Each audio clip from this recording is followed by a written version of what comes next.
I'm Devlin Bishop, and welcome to my first ever podcast. This is something I've always wanted to do, and, well, that's what you're supposed to do. If you want to be a creative person, you get these ideas, you get these dreams, and eventually you just go for it. And that's what I'm attempting here today. Honestly, I've been at a crossroads in my life, and I've heard about podcasting, and, well, I listened to a couple of podcast shows, but never thought I could ever do it, and then I realized, why not? Why can't I do it? Maybe this is exactly what I need right now. So I'm going to give this a chance. I'm going to try to do a show a week, and we'll see how it goes. And so you're probably thinking, well, why are you so special? Why do you get a podcast? Well, I don't know. I can't answer that. I'm not all that special. I have my moments. But the truth of the matter is I have a microphone and I'm doing it. I basically get these ideas. And I have this wonderful friend named Corda that I just come up with an idea and I just blurt something out like, I'd really like to try podcasting. And the next thing I know, she's doing research on it. And she's got me a really nice microphone for my birthday. And so, she's really great support with that. And so I decided, why not? Let's give it a try, see what happens.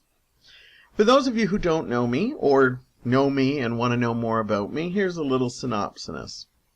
I'm 46. I'm 47 right now. As you can see, I'm also letting this go. I don't want it to be edited. I don't want it to be polished. I want all the flaws and everything in there. If you ever do hear something that sounds like an edit or something, that means it was either really bad or I probably knocked over the microphone, which I'm expecting to do quite often. I'm 47, and I'm just at a crossroads in my life, and I need something new, something different, and I think this is it. I work at Target in Canada. Now, for anybody who has seen anything on the news, you know that means absolutely nothing, because very shortly I am going to be unemployed. So I'm going to be an unemployed podcaster very soon. And if that doesn't fit a stereotype, I don't know what it is. But you know what? The thing I love about podcasting is everyone can do it. And it looks like people are. You can do podcasting about, just about anything. Gardening, movies, everything. So this is my little piece of the internet. And I do appreciate you for coming. Other things you should know about me, I'm gay. That's just one word to describe me. I don't throw it in people's faces and stuff. I'm in a relationship with a wonderful man named Mike, and he might listen to this, but you never know. He might not. He might be a little afraid to listen to it because I told him already I'm going to be very candid in this. I'm going to be very open, and whatever hits me, hits me. And I think people like me that way, and so that's why I'm going to be that way. But anyhow, it's been a wonderful relationship. We've been together for 15 years. We live together now, and, it's no big deal that I'm gay. It's just a small part of who I am. I am a little flamboyant, but at the same time, I'm not. It's hard to explain. I'll paint my nails, but at the same time, I don't just greet everybody like, hey, it's fabulous. I'm not that over the top. I've met many really good friends who said, I didn't know you were gay until we got talking, and that's a cool thing. If they know automatically, that's okay too. Doesn't bother me. Mike and I like to think we're very different gay men, but just because of we don't have a lot of gay friend couples on the ones we do. We think we're a little different than them, and we're not saying we're better. Not in any way. We're just different. So I'd like to think there's a lot more of us like that, and we're just, very quiet type. I've honestly never been the quiet type. I've always been a bit of a showman, so when I said I wanted to podcast to him, he was kind of very supportive as always, but it didn't shock him in any way. He knows that's pretty much who I am. Besides work and my relationship, my other big thing is that I do improv comedy at a wonderful place called The Staircase. And if this podcast goes long, like as in I get to do a lot of shows, Um, you'll hear a lot about the staircase because it was a big influence on me. Not only did it lead me to my improv path, but it opened me up creatively in a lot of ways. And more importantly, I met so many wonderful people through there. You know, just people from all walks of life and people who do improv. But I've also met musicians and filmmakers and poets and artists of all sorts. You know, I look at my Facebook page and it's just unreal the amount of people that I've connected with through the staircase. So it's a very important place, and I still am there quite a lot. I do perform. I performed in several shows that the staircase put on.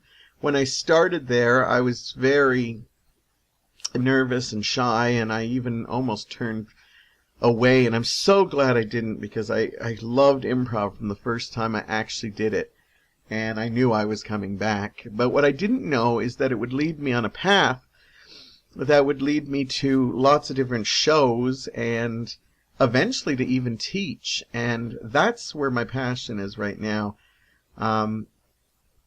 I love to teach. I teach the beginners, improv boot camp we call it. And I also have started teaching the advanced, which I find really challenging because I like to find a lot of new improv games and exercise that maybe they haven't done before, or ones they've done a million times, but I try to tweak them and find new twists. I guess I speak like any teacher that one of the greatest things is watching people grow and knowing you had a part of that. Many people have come up to me and told me just how much they enjoy my teaching. And yeah, they could be saying it just because, but I think I see a real sincerity. I've been blessed with the abilities to be able to read people really well. And don't get me wrong, I have been wrong about some people in a good way, and unfortunately a bad way too. But I'm a really sensitive person, and I can really learn a lot about people in very short times, just talking with them, and I can find things, and I usually can tell if, you know, that person is going to be, you know, somebody I would get along with. And then sometimes I can meet people and, you know, not even realize the impact they'll have in my life. So I still do improv. I don't do a lot of the shows anymore. I do a couple. I have produced some of my own shows. I've done the Devlin show, I've done Devlin monologues, and I've done Devlin's improv party. As you can see, I don't do many shows that my name's not in it anymore. And even this one will have Devlin's name in the podcast. I don't have a name for it yet, but I'm hoping when I put it up I'll have one, which is kind of silly to talk about now due to the fact that it's nameless now, but it will be up. Let's move on from that, because I'm getting a headache thinking of that. It's kind of like a Back to the Future thing, you know. If we do it now, we do it then, but forget about it. The reason I'm podcasting, as I said, I've come to a crossroads in my life. I still enjoy the teaching, and I'd love to fall back in love with improv, but it hasn't happened. So I remember I was at a crossroads when I found improv, and here it is, probably almost 13, 14 years later, and I'm at another thing. I don't know if podcasting will be the creative outlet, but I think it might be one of the many. Anybody who knows me knows I love to talk. I'm really shy, actually, but once I get to know you, forget it. I'll talk your ear off, and now that's what I'm doing here. And thank you if you're listening. I'll personally thank you, because I honestly don't know how many people will actually sit and listen to this. And I'm okay with that. Because, you know, I don't mind. I've never wanted to be a big celebrity or anything. I kind of like that I've got a bit of a cult following in Hamilton. I forgot to mention I'm from Hamilton, Ontario. Technically, I'm Stony Creek, but I'm really kind of right on the edge of it both. And if you ask me, I'll say Hamilton just because I love this city so much. Not that I don't like Stony Creek either. As you can see, I'm all over the place when I do these, and that's what I kind of want it to be. I want it to be, you know, us just hanging out together and me chatting, and anybody who knows me, I'm very sensitive, and I think that's going to come out too, because, you know, to think I'm going to do a show that's not going to be emotionally charged at times, or me ranting or raving about something, or me not getting emotional, would be a lie, because that's my everyday life. I always call it a blessing and a curse that I'm so sensitive. I like to call it passionate, actually. But to be honest with you, I wouldn't want it anyway. My heart gets broken rather easily, but at the end of my life, I want to feel the whole package. I want to hurt. I want to laugh. Because everything I do is with intensity. Anyone who knows me, and hopefully we get a chance to know each other, I laugh hard. I cry hard. I feel hard. And that doesn't sound horrible. I wish I felt harder. Sorry, I'm talking in a more of a muscle kind of thing, and it just didn't work. As I said, I'm an improv comedy. If you're looking for a stand-up comic who can constantly make you laugh, then this is not the podcast for you. I do think I'm a funny man. I will try to let that show as much as I can, but it might not come across sometimes. But I will try my best. My goals? I don't have any goals. To be honest with you, if only one person listens to this, and that'd be fine with me. I'm not out to like break records on YouTube or wherever I'm going to post this. I'm not out for that. I just this is almost like a diary for me. I'm just going to talk about things that are on my mind. And it's not all going to be, oh, woe is me type stuff. Because right now, I'll be honest with you, losing my job has been a real roller coaster ride. I've been unemployed before, but the situation, I was at Target, and I won't go into it too much. But there's so many things about it. There's so much hurt involved in it. And losing some people that I really, really enjoyed working with. And I haven't lost them. They will stay with me. But the fact that I won't see them on a regular basis, it just kills me inside. So, to be honest with you, this is probably like absolutely one of the worst times in my life. When I was younger, I used to go through dark times, like really, really dark, like suicidal, everybody hates me kind of dark. And I hid it very well. In fact, many people were shocked that I actually went through this, because some people think I'm a really happy-go-lucky guy, but I can go really dark, and I think that's why I'm really good at comedy, because I think I heard somebody say something that comedians seem to do dramatic roles so well because they do deal with that darkness. And most of the comedians that I've met, and most of the ones I've idolized, like Robin Williams and Jim Carrey, they seem to have a darkness around them. Not all, but a majority of them, and I think they get that, and I think they kind of use that to hide from it. So I basically haven't felt feelings that I have since I was in my 20s. So we're talking decades. So I have actually hit rock bottom emotionally. The fact that I haven't had a nervous breakdown is amazing to me. I have really awesome days, and then I have just absolutely horrible days. And the fact that I've held it together so far is good. So this is like absolutely the worst time to probably start a podcast, because I could have a meltdown, I could have a breakdown, and since I said I'm going to just run this in segments, as I said, I'm aiming for about an hour on these, and I'm going to break it up into 20-minute segments. I don't know if this is a great time for it, but you know what? It's also therapeutic. I get to talk like this, and I'm trying to, find that voice where I'm talking, and I want to talk like I'm having a conversation, that you're sitting right across from me, and that I'm looking into your eyes, and I'm talking to you personally. I'm not trying to talk to the masses. So if I only get one person listening to me, that to me would be phenomenal. And please, just if you're a friend, you don't have to say, I'm going to listen to every one. If you truly find these entertaining, then by all means, listen.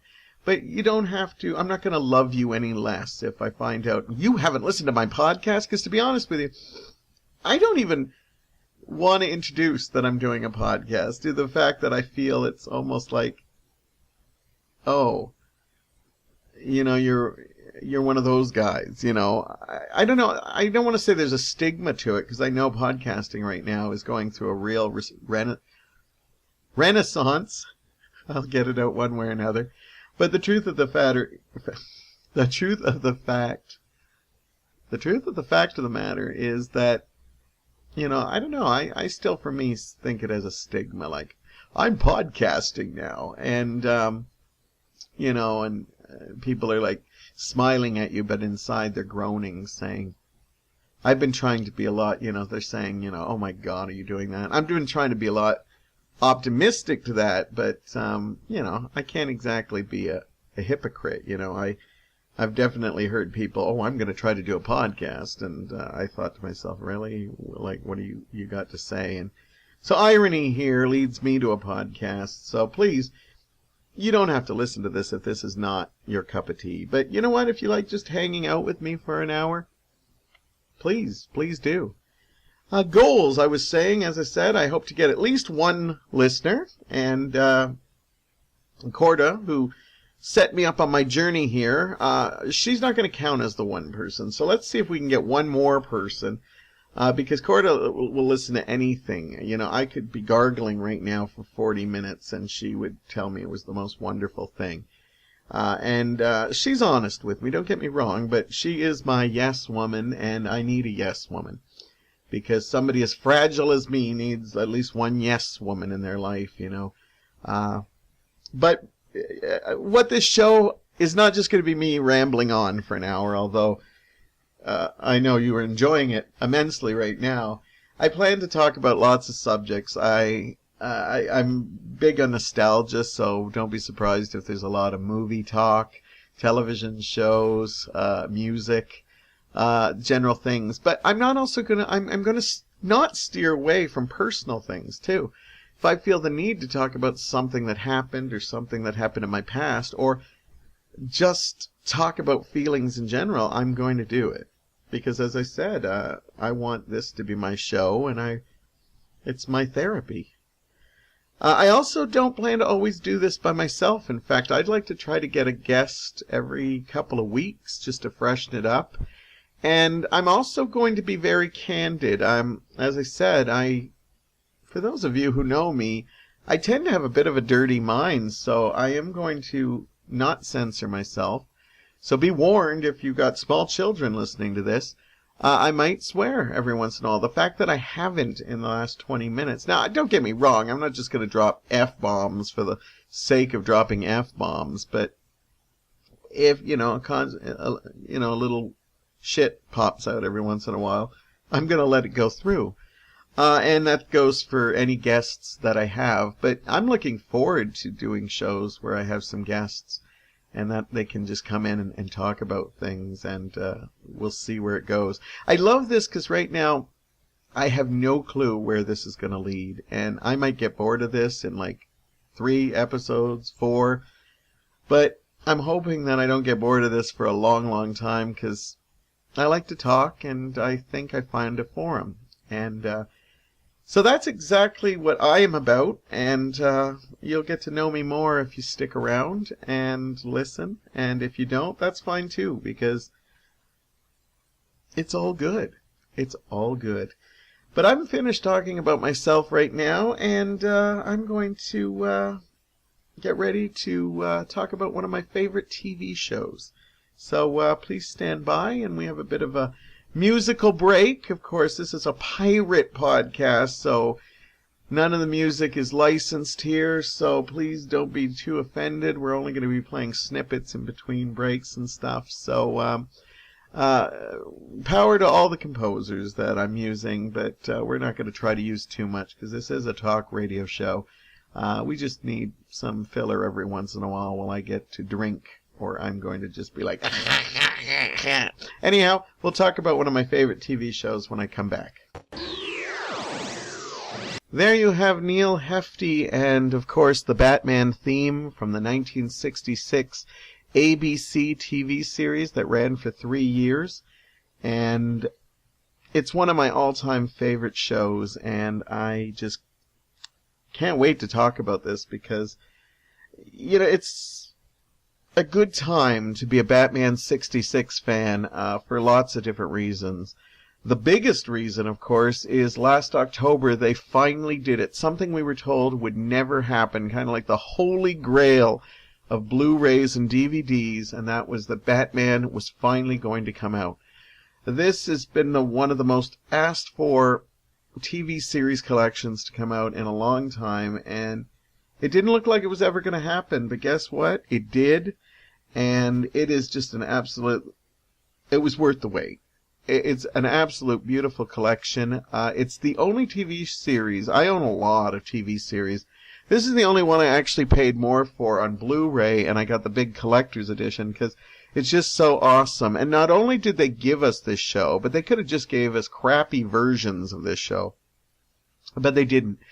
They remastered everything. Everything looks beautiful. The colors are punchy. They're the original length of the actual when they first aired. They're not the syndicated cut 20-minute versions. They go till about 23, 24 minutes. And they just look absolutely phenomenal. And I am so glad I invested in this. I didn't even wait. I got it the first day, and it actually, it sits on the shelf with my other DVDs, but this thing is like, it just sits there like a monument because it's just a beautiful big box, and if you press the side, it actually plays that Neil Hefti track, and it's just beautiful. When I had it in my hands, I literally teared up. A grown man crying because I never thought we'd see this day. For those of you youngins listening and don't know what I'm talking about, Batman 66 was a TV series that starred Adam West and Burt Ward as Batman and Robin, and of course it was very campy, it was very colorful, over the top. It became a huge success in its first year, and it spinned off a movie that they released in theaters that was also used to promote it in foreign markets. And it ran for 3 years, and it's just an amazing show. Now, the first season it was big, and by the second season, all these big celebrities wanted to do it because they had their core cast of villains, which was the Joker, played by Cesar Romero, the Penguin, played by Burgess Meredith, the Riddler, played by Frank Gorshin, and Catwoman, that was played by Julian Newmar. And they would regularly come back and forth, and then they'd have other celebrities. By season 2, the show was so big that other celebrities just wanted to be on it anyway. And so by season 2, we started getting some stranger villains only because everybody wanted to be in it. But the show had some incredible people, everybody from Vincent Price to Liberace. It was just amazing the amount of people who wanted in, and maybe they shouldn't have let all of them in. Some of the characters by season 2 were getting a little out there. By season 3, the show was starting to lose ratings by season 2, and so they revamped it. Batman was one of the rare shows, I think there was this and Peyton Place, that actually aired twice a week. Now, this is before my time. I was not born. I'm old, but I'm not 66. I'm Devlin, 68, so I was a little baby when the final season aired. But I caught it in repeats and stuff, but it used to air twice a week, and it would air one night and then the cliffhanger ending, and then you tune in the next night and find out, will Batman and Robin escape? And they always did, but you just never knew how. And sometimes it was really over the top, as everything on the show was. The reason I like the show is when I was a kid, I fell for this show hook, line, and sinker. Like, quite honestly, I bought into it. I probably would have watched it in the late 70s, early 80s. So I was just a little kid, and this is my first exposure to Batman. Now, a lot of diehard fans actually, I think the real diehards actually like Batman 66. But there were some Batman fans that hated it because the comic was dark. And then this kind of came in with a parody. It was a spoof. It was everything. But the truth of the matter is, by the 60s, DC had already turned Batman into a bit of a lightweight. You know, there was all these different incarnations of him, and they were getting campy in the comic, and they had, you know, Batmite showing up, and all these weird, you know, Batgirl showed up, and she lightened the mood, but they were fighting all these. So it already had gone campy and silly, so I always thought it was weird that the show gets so much hit for destroying the Batman legacy.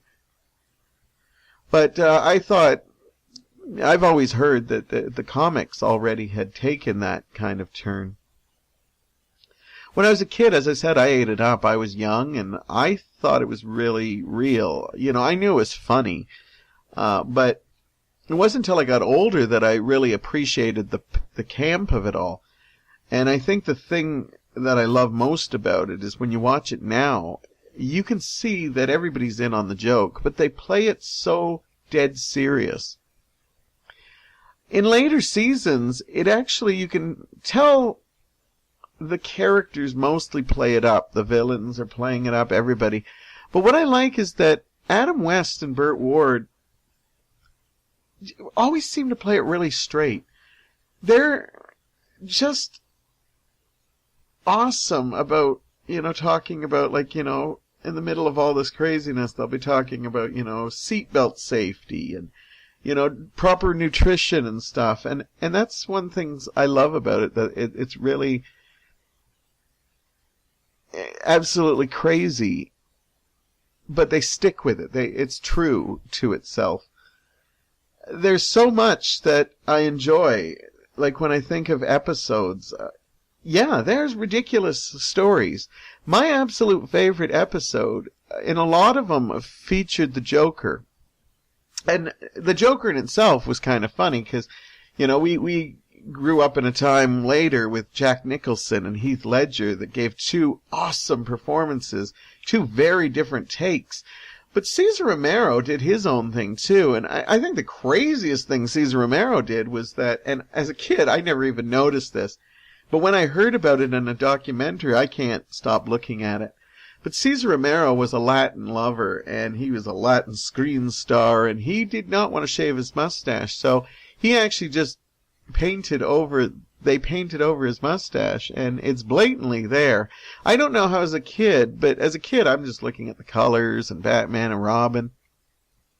And as much as, you know, my favorite character is probably Catwoman, I find that a lot of my favorite episodes are with the Joker, just because of the sheer camp of it all. Like, my favorite episode is actually one where Joker puts these vending machines into schools, and it gives them money, or little coins or something. But you find out later that the reason he's doing this is to bet money against a high school basketball team. And yes, that is head-scratchingly strange, but in some ways I think that shows maybe he's more insane in some ways than Nicholas or Ledger's Joker, just because this was very important to him. But I like it because it gives Burt Ward a chance to really stretch his legs, because he plays the really, you know, aw shucks, you know, holy grail, Batman! I don't think he ever said the Holy Grail. That would be too religious from him, but he gets a chance to go undercover and prove that, you know, Dick Grayson is a bit of a badass. And, you know, he comes in a leather jacket to try to infiltrate Joker's teenage henchmen, which I love that Joker also decides, you know, let's get some bad teenagers to work with. Probably not a great idea, but Burt Ward comes in and just knocks it out of the park.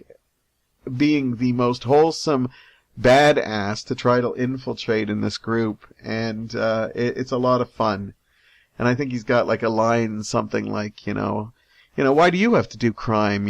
You're Dick Grayson, you're the youthful ward of Bruce Wayne, and he says something to the likes of, that skinflint? I have to steal dimes from the butler just to get cigarette money. And it's just camp like that I just absolutely adore. And another favorite, episode of mine is the Joker wants to become king of the surf. And why? I do not know. But who's going to complain when you see Adam West and Cesar Romero and their characters basically sharing a room to dress in their surfboard baggies to come out to have a surf competition? This is definitely season 3 when the show got even more, they just reveled in the camp. But I love that the Joker, this is as villainous as he gets. I want to be the king of the surf. He's not exactly a mastermind either, because in another episode, the Joker, again, I just love the Joker's episodes. He has an episode where he actually kidnaps all the big millionaires because the brilliant Joker comes up with the idea Batman has to be a millionaire because of all the toys with the Batmobile and the Batplane and the Batcycle. So he has to be a millionaire. So he's going to reveal on network TV and try to figure out which of the millionaires in Gotham is Batman. All of the millionaires are there tied up, and only one has a youthful ward. And Joker still can't figure out which one it is. A lot of people nowadays, they all look for the darkness in superhero things, but I think it's actually refreshing that Batman 66 is the way it is, because it's a lot of fun to watch, and I think that's what's missing.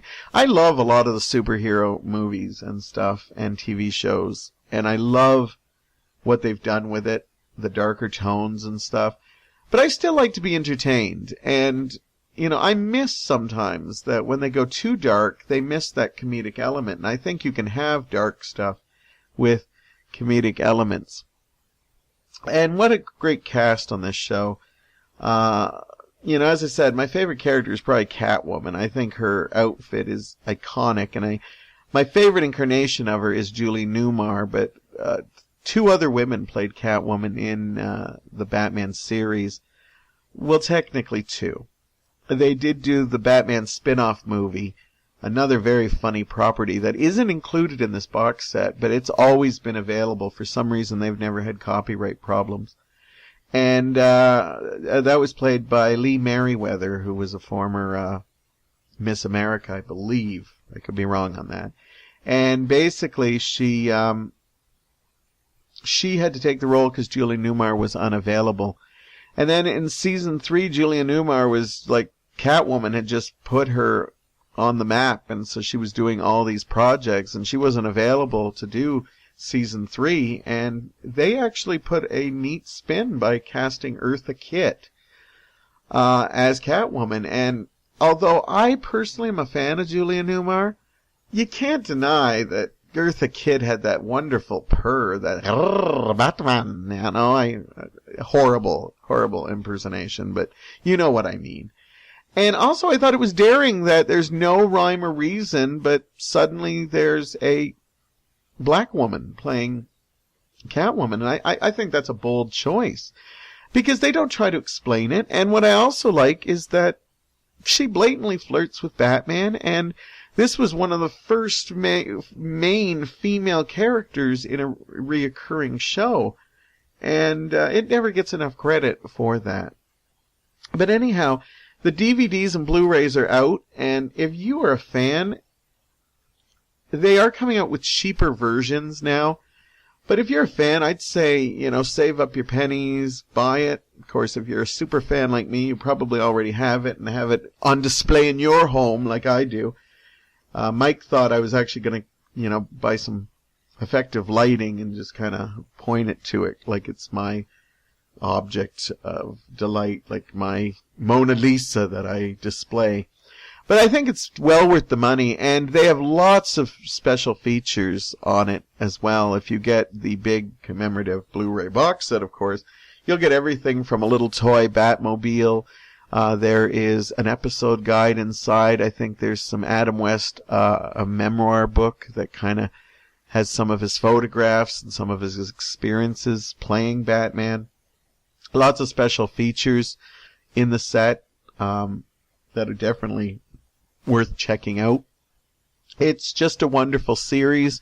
I'm glad to see that I still see it in syndication, and it looks like they have got the Blu-rays now, because I notice when I flick around the TV and I see Batman on, it's very colorful again. And thank you to who found the loophole, because I hear it was a loophole that actually got it out on DVD, and I probably kissed them right on the lips for that, or other stuff. I don't know if Mike would be okay with that, but I don't care who it was. But this has been in so many courtrooms trying to get this on Blu-ray, and from what I hear, it was a little loophole and somebody following through, and I'm just thankful that it finally came out. Not only for the fans, but I'm hoping that, being a nostalgia buff, it's great. But I hope that new generations can pick up on it too. Another reason why being a Batman 66 fan is such a big thing right now is that they've released a comic series based on it that's written in the style of it, and you can see some of the characters that were created originally for just the TV series, and now they are in their own comics and stuff, and that's amazing. And also, in 2012, the marketing was able to happen. For the longest time, you couldn't buy anything with Adam West or Burt Ward or any of the actors because there was licensing issues. But now you can actually buy toys and memorabilia that has them. And so, it's a great time to be a Batman 66 fan. And don't get me wrong, I'm not a snob. I love, the Tim Burton, Joel Schumacher movies, I love the Dark Knight series that, Chris Nolan brought out. I love Batman in every form, but I think you've got to give some respect to Batman 66. I know a lot of people put it down in so many ways, but I think it offered so much, and I think rewatching them, it's just amazing what they got away with, and just the humor is just so ridiculously elegant. I see it ridiculously elegant because it's innocent, but there's like some winks, and I love that they're in on the joke, because when I first originally watched this, I wasn't even in on the joke because I was just too young. So I'm glad that this is a show I can watch and it still lives up, and it's not one of those shows that are like, oh, I must have liked it more when I was a kid. Anyhow, Batman 66, check it out if you get the chance, or, it's probably syndicated somewhere if you don't want to pay the big bucks. But, yeah, that's all I have to say on the matter.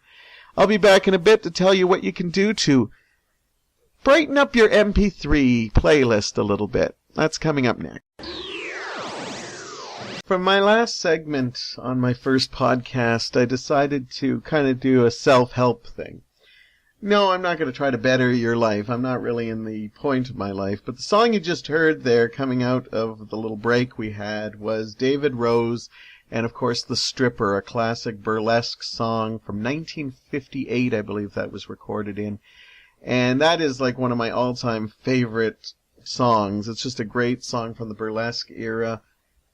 I always loved that was also made by the same guy who made the Bonanza and Little House on the Prairie theme.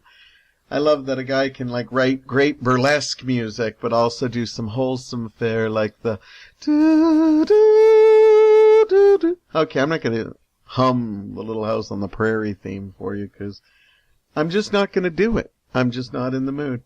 Anyhow, this segment is kind of to help you out in life by sprucing up your MP3 experience, your iPod experience.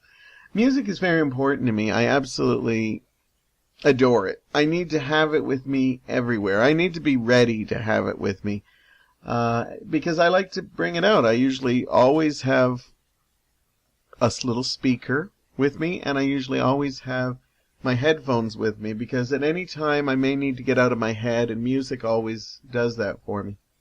When people ask me what kind of music I like, I actually like pop music from all decades, from big band to the 50s, the 60s, 70s, all of them. Like, even music today. I still love hearing a lot of great stuff from today. I just like that mix. So when I, have my shuffle on, I hear a little bit of everything. I might hear a Motown song, then it might go into a heavy metal song, then it might go into like a pseudo psychedelic song from the 60s to like some new contemporary track. And from what I hear from people, what I love is music is pretty... It doesn't matter what style of music you like. It seems to be something that people really relate to, as in it. Everybody seems to have a love for music. I have met a couple people that music isn't that important for them. In fact, I'm sure there's quite a bit of people. I don't necessarily want to know them on a personal level because I love that people get into their music. I like to be a little open. I don't like when people put down other people's music because I think, I might not be into like acid, metal, hate type, angry music. But that music might be soothing or mean something to somebody that maybe, say, Olivia Newton-John means to me. And most of you know Olivia Newton-John means a lot to me. So I try not to, of course I have my opinions, but I try not to judge people when they say this is my style of music because of the fact that, that music means something to them and mine means something to me. And I think it's just shitty when you hear people just putting down other people's music. Yes, you can have an opinion, but come on, be cool about it. If it's just not your cup of tea, that's fine. Just don't say, God, how can you like that? That sucks. That's my irritating little voice, when I talk about the status quo that have to put down everything. That sucks. That's my voice I'll try to use. Not that I'm going to do voices on here. But anyhow, I came up with a couple of things that can help you spruce up your mix. Because I always hear people saying, oh, I'd love to hear some new music or some, interest me in some old music. Just some music that I might not know of. Well, everybody has an opinion on what great music is. And that's not what this is about. I just have little rules that you can add to your iPod or MP3, whatever you're using. I haven't upgraded to an iPod yet. I have a cheap little MP3. I've used these Kobe's for a long time. And they're cheap, and they get the job done, and I'm very happy with them. I have not upgraded. I know I'd probably love having, like, an iPod or something on my, like, if I owned a phone. But anyhow, these tricks can help you. I think they're little things that can help spice up your music experience. And I'm going to start with the first thing we heard. We just heard it, the Rose. No, we didn't. It was David Rose with the Stripper. And I think everybody should put it in. It's only, it's less than 3 minutes long. And it's a great bump and grind from the burlesque days, You heard it, and hear a little bit more of it playing in the background right now. And basically, I think the reason I'd add this is because sometimes you're having a bad day and music is there to help you. And then all of a sudden, the stripper comes on. And I don't know where you're listening to this. You could be at work. You could be taking a walk somewhere, maybe doing some exercise. And I tell you that this song can crack you up because you will look at something and just hear this. You've heard it a couple times already. And, it's funny. You suddenly see, like, maybe you see an old lady walking and this music's playing. And you see, like, some young, tough guy. And this music starts playing and all you hear is this music. And I tell you, it will guarantee you put a smile on your face. I think everybody should have the Stripper or some kind of burlesque song. But the Stripper's the classic. That's the one. And just a little tidbit, so download that, find it somewhere. Don't play it illegally like we are doing here today. And, But you can download it. I'm sure the stripper's on, Pure Tracks, iTunes, wherever you get your music. But anyhow, perfect song to add. It's also fun because I remember one time I came to the apartment and the elevator was down, which happens once in a while, and it doesn't put me in a good mood. And I remember I had bags and I had to go up to the 9th floor, and I basically start trudging up the stairs. I have my music, trying to, breathe, trying to not be pissed off that I have to do exercise and walk up the stairs. Yeah, I can be that lazy. And then all of a sudden, the stripper will come on, and I swear, a big smile just came over my face. And you start walking differently, too. You start kind of, but when you're, going up staircase with some groceries, so why wouldn't you want a song that would just change your mood instantly when you see it? I guarantee you'll have a lot of fun with it. Another thing you can add is live performance songs. There's tons of live albums. I think pretty much every artist from, Bruce Springsteen to Metallica has probably had a live album. I know Kiss has had like many, so whatever your live album of choice is, I think it's a good thing to put in your mixes. Now, I'm not necessarily saying that some live performances are just phenomenal and, it just brings you to your knees when you hear a great performance. But the reason I'm telling you to add it in is because at the end of the song, there is applause. And I have been at work sometimes listening to my Walkman, and then all of a sudden applause comes off. And, you're doing some job that you're like, ugh, I can't believe I'm doing this. And instant gratification because you've put a live song in your mix.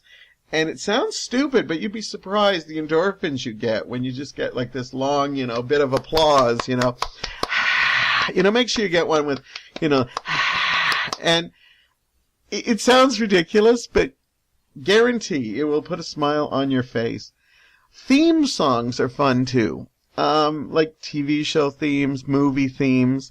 Like, who doesn't want to be exercising on the treadmill and then John Williams' swooping Superman theme come on? To me, it would just be phenomenal to hear that iconic music. Not that I do an excessive amount of exercising, but imagine, you're working out at the gym and then all of a sudden, this big spiritual thing, you're about ready to give up, and then Superman comes on, or Star Wars, or something big, and that definitely adds you a little boost to the day. Or maybe around Halloween, I like to put in like Halloween songs like Thriller and Monster Mash and stuff like that. But I started actually adding like movie music that kind of scares me too, like the Texas Chainsaw Massacre. I can't even explain what that does to me. And I've even thought about taking it out of my rotation. This gets your blood pumping, but probably for all the wrong reasons. Texas Chainsaw Massacre just sounds like somebody taking their toolkit and throwing it down the stairs. And then every once in a while, they have this really high-pitched... I can't even explain it. You've got to go check it out for yourself to see. But it creeps me out when it comes on. Also, the Halloween theme always does it for me, too. And the reason I like putting these on is I have been walking home on a dark night and just got off the bus, and I'm seeing my building, and I'm going, and all of a sudden, you'll hear a horror theme, And then suddenly, you're getting paranoid and stuff. And it sounds weird to get yourself paranoid on your MP3 or your iPod, but the truth of the matter is it steppens you up a bit. You start heading into a better pace, maybe a little extra exercise that you didn't see. If not, your heart will definitely start pounding, and that'll push your blood a little faster. So, take chances. How about the Benny Hill theme? Everybody loves watching like footage on YouTube where somebody's, put, cats chasing each other around in the yard and putting the Benny Hill theme. That certainly would liven things up a little bit. I also recommend guilty pleasure songs. Come on, when we were growing up, we used to listen to old novelty songs. I think everybody grew up with Weird Al Yankovic or just, some song that gives you a goofy smile when you hear it. I throw on a little bit of everything, as I said. I got everything from rock, pop, country, R&B. And every once in a while I'll throw in some song that I like, but I don't necessarily need to hear every day of my life. Like Convoy. If look it up. If you look it up, it was made around the CB craze of the late 70s. And it's fun to just, you got some great rock on or something, and then all of a sudden this CB comes on, hey, trucker, 901. We got a great big convoy rocking through the night. It's such an absurd song, or just any kind of crazy song that you don't expect, Monty Python, Always Look on the Bright Side of Life. That'd be an awesome song to just suddenly hear, or Sit on My Face, or, one of the great tunes, like Check Your Novelty songs, or just a rare oldie that they just don't play on mainstream radio anymore, Of course, you might want to remember that song's on, though, if you are putting a speaker in. Like if some friends are around and saying, hey, I got some music, and you put it on and then suddenly Disco Duck starts playing. That takes a lot of explaining, and you might not want that. But you know what? It's a lot of fun when you're on your own and suddenly, you hear the opening twangs of, Disco Duck. And this isn't for everyone, this last one. A nice dirty song is always good too. Whether it's just, a suggestive song like I Touch Myself, or, something a little more filthier, like, I don't know, I have a lot of dirty songs, but, like one of Prince's, like Scarlet Pussy, or just, just some, something with really dirty lyrics in it. Again, it's fun to be sitting on a bus and seeing all these miserable people. Maybe they had a hard day or something. And then all of a sudden this just sexy, suck my chocolate salty balls comes on, and you can't help but smile because, it doesn't match the scenery you're looking at. And sometimes that's fun. Again, if you're putting it on a speaker for all to hear, and you have kids in the area, you might want to remember that you, put some, like The Bad Touch, or, Strokin' by Clarence Carter. So, yeah, the rodeo song, not good for, like, young children around. But you know what? For your own personable, I hope these are little tips that make your listening to the MP3 and shuffle more enjoyable. I certainly love to put them in mine, and it always puts an unexpected surprise and usually a smile on my face. There can be awkward moments too.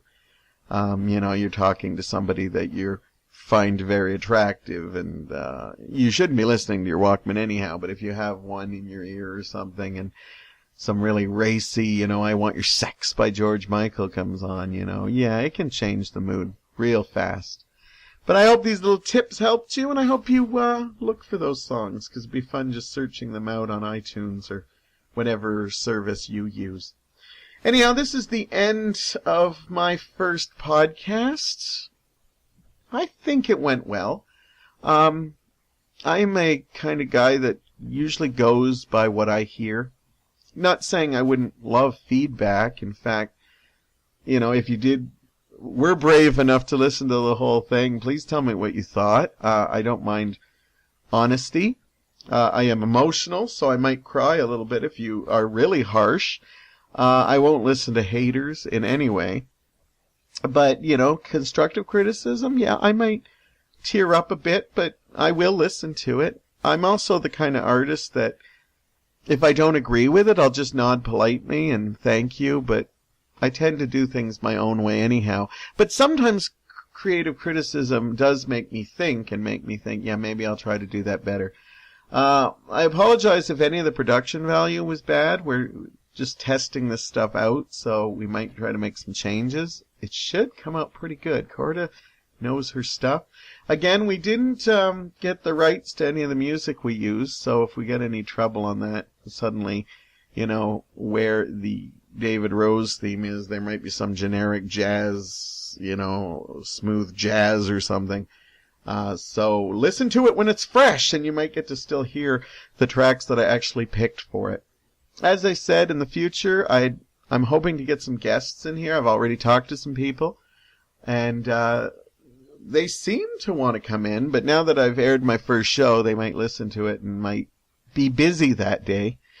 But whatever the case is, I'm going to keep doing this, and I appreciate, you don't know how much I appreciate if you took the time to listen to the whole thing. To be honest with you, even if you skipped 2 bits, just enough so you can say, oh yeah, I listened to your podcast, that would just be exciting too. Even if you listen to 1 minute of this, I'd just be happy, because I think in this world, time is just so precious, and we take it for granted. It's, the one thing that we probably take for granted, even more than people, weather, anything like that. But time is so precious, and just the fact that you spent some time with me today blows my mind. And I hope you enjoyed it and spend more time with me. And I'd like to hear from you. So, leave some comments, send me some emails if you know me personally.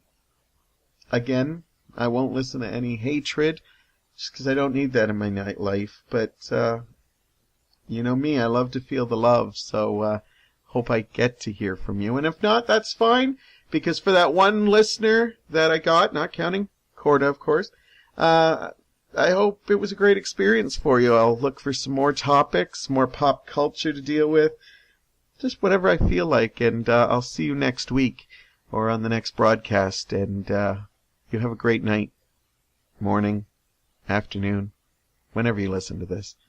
Make it a great day, whatever it is.